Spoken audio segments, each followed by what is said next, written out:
Em, kita juga nampaknya sudah bergabung juga kuasa hukum Zaka Tatal melalui sambungan Zoom, Titin Prialianti. Selamat malam Bu Titin. Selamat malam, Mbak. Baik, selamat malam. Bu Titin juga dalam perjalanan menuju ke studio kita. Uh, saya ingin mengkonfirmasi dulu beberapa hal, Bu Titin, karena tadi kita sudah berbincang banyak di segmen-segmen awal.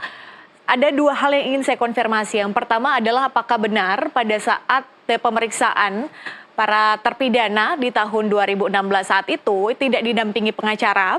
Kemudian yang kedua adalah apakah benar bahwa ada terpidana yang menyebutkan mereka dianiaya dan salah satu yang menganiaya itu adalah Ibtu Rudiana. Jadi begini Pak, pada saat mereka tertangkap pada tanggal 31 Agustus 2016, sebetulnya saya sudah mendapatkan surat kuasa pada malam harinya pada tanggal 31 Agustus yang orang tuanya datang gitu. Tetapi waktu itu kan saya datang ke Polres Cirebon Kota, kemudian di Polres Cirebon Kota saya berkomunikasi dengan penyidik, saya bilang saya mendapatkan surat kuasa, tetapi saat itu penyidik mengatakan Mbak Titin belum bisa dilihat dulu, tetapi boleh dititipkan nanti setelah ditandatangani dikembalikan gitu. Akhirnya saya menitipkan dan itu ditandatangani semua. Tapi saya ketemunya kapan? Kan harus saya dampingin. Nanti Mbak Titin sabar ya, karena kenapa ada komunikasi seperti itu? Karena kebetulan saya dari media, jadi memang hubungan saya dengan beberapa anggota kepolisian, karena tugas saya di kepolisian kejaksaan kehakiman juga memang dinas di situ. Jadi tidak ada persoalan gitu ketika saya mempercayai. Tetapi sampai tanggal 5 saya kembali, itu saya tidak pernah bisa bertemu. Dan itu sudah beredar foto-foto di tanggal 2, sudah beredar foto-foto adanya wajah-wajah yang ditangkap itu sudah babak belur. Nah, kekhawatiran orang tua itulah yang menyebabkan akhirnya saya mencari tahu kembali dari tanggal 2, tanggal 3, tanggal 4, tanggal 5. Dan saya dapat informasi sejak tanggal 3 itu sudah dipindahkan ke Polda Jabar gitu. Nah, akhirnya saya ke sana, tapi saya juga tetap tidak bertemu. Nah, karena itulah, karena kekhawatiran keluarga dan saya juga yang sudah menerima surat kuasa. Ini surat kuasanya, Mbak. Ini surat kuasanya sebenarnya sudah karena waktu surat kuasa aslinya itu sudah saya titipkan di Polres Cirebon Kota. Tetapi sempat saya fotokopi dulu. Gitu. Akhirnya saya memang tidak ketemu. Nah, tanggal 7 saya lapor ke Propam Polda Jabar dengan membawa bukti foto-foto itu. Tetapi waktu itu karena surat kuasa aslinya tidak ada di Polda Jabar, akhirnya orang tuanya saya ada di luar. Mereka melaporkan mengenai anaknya yang tidak bisa bertemu gitu, Mbak. Oke, saya ingin konfirmasi, artinya setelah tanggal 27 Agustus itu Anda memang sudah ditunjuk sebagai kuasa hukum atau gimana, Bu Titin? Tanggal 31, Mbak. 31 setelah penangkapan itu. Ya sayangnya saya di kendaraan, saya nggak bisa ngelihat bukti dokumennya. Memang sudah ada tanda tangan dari yang tertangkap gitu. Berarti artinya dari sejak tanggal 27 sampai dengan 31 sebelum Anda menjadi kuasa hukum, artinya tidak ada yang mendampingi selama waktu-waktu ini? Ya, bukan tanggal 27, Mbak. Tanggal 31 kan penangkapan tanggal 31. Waktu tanggal 27 informasinya kecelakaan. Dari tanggal 31 itu saya tidak pernah bisa bertemu sampai tanggal 16 September. Tanggal 16 September barulah ketemu saya dengan Zaka Tatal. Itu pun BAP-nya sudah jadi. Gitu, Mbak. Oke. Soal kemudian keterlibatan Ibtu Rudiana pada saat itu yang disebut melakukan penyiksaan kepada para terpidana, apa yang ingin Anda sampaikan di dalam forum ini? Sebetulnya gini, Mbak, yang orang tidak paham, waktu terjadi penangkapan itu kan Aldi di dalam kesaksian di PK menyatakan ada Papua, ada Gugun, ada Bapak Rudiana, dan yang lainnya. Yang orang tidak paham, saya juga bingung kenapa ada Aris Papua. Aris Papua itu dinasnya bukan di Polres Kota, Mbak, di Polres Sumber. Jadi bagaimana mungkin anggota Polres Sumber ikut melakukan penangkapan karena disampaikan oleh Aldi ada Aris Papua. Itu saya juga terkejut karena dulu nama Aris Papua itu tidak pernah muncul. Baru ketika Aldi memberikan kesaksian dan Aris Papua itu tidak pernah dihadirkan di persidangan.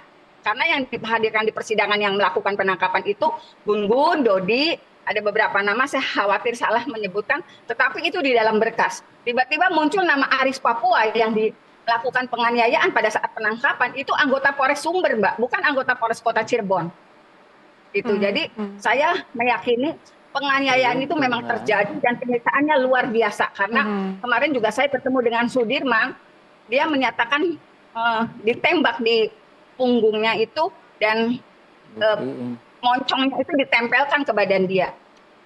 Jadi saya meyakini betul karena saya juga paham waktu di persidangan kondisinya memang kelihatan masih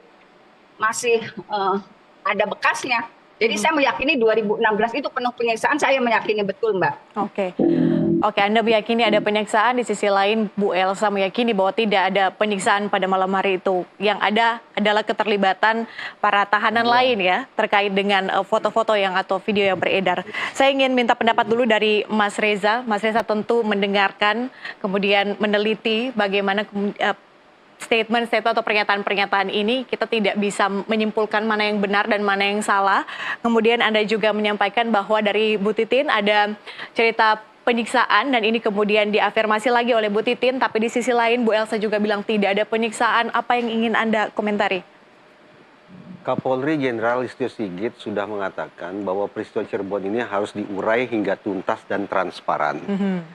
Dan Mabes Polri juga sepengetahuan saya sudah membentuk tim khusus untuk katakanlah melakukan eksaminasi atau investigasi kembali tentang apa yang sesungguhnya terjadi dalam peristiwa Cirebon di balik meninggalnya almarhumah dan almarhum. Firasat saya mengatakan tim khusus itu sudah bekerja selesai. Dan firasat saya juga mengatakan mereka sudah sampai pada sebuah simpulan. Pertama, ada atau tidak peristiwa pidana di balik kematian kedua korban? Dan ada tidak pelanggaran etik yang dilakukan entah itu oleh Ibtu Rudiana ataupun para penyidik? Perkiraan saya simpulan tentang dua hal itu sudah didapat. Dengan demikian, di balik polemik antara katakanlah Bu Elsa dengan Bu Titin, satu pihak mengatakan tidak ada itu penyiksaan oleh Ibtu Rudiana, tidak ada itu penyiksaan oleh penyidik. Sementara Ibu Titin saya tangkap kesan kuat meyakini bahwa sudah terjadi penyiksaan yang dilakukan oleh Ibtu Rudiana maupun para penyidik. Polemik ini hanya bisa ditengahi oleh Mabes Polri. Sehingga tanpa menunggu sampai ada putusan PK, Mabes Polri sesungguhnya sudah bisa meredakan polemik ini, sekaligus memberikan gambaran kapan kira-kira masalah ini akan tuntas, seperti instruksi Kapolri. Nah, selama Mabes Polri memilih posisi diam, kemudian anggaplah mengatakan, tunggu saja sampai PK, gitu, maka menurut saya, polemik ini akan terus berkepanjangan. Klien Bu Elsa bisa saja akan terus dipojokkan oleh para netizen. Dan jangan salah, institusi Polri pun akan terus-menerus mendapat kecaman publik. Kecaman publik itu tidak tersampaikan lewat lembaga survei. Tapi kecaman publik itu bisa kita cermati dari sekian ribu, bahkan mungkin sekarang sudah mencapai jutaan komentar yang ada di berbagai macam sinear. Termasuk perbincangan kita ini, begitu naik di YouTube, channel Nusantara TV, ribuan komentar datang, termasuk komentar-komentar yang begitu negatif terhadap Polri. Bagi saya, tentang Ibtu Rudiana dan para penyidik, ya silakan saja. Tapi yang saat ini paling mengganggu pikiran saya adalah sampai kapan kemudian Mabes Polri akan membiarkan dirinya terus-menerus menjadi, sasaran cercaan netizen dan citizen. Akibat apa? Tadi itu.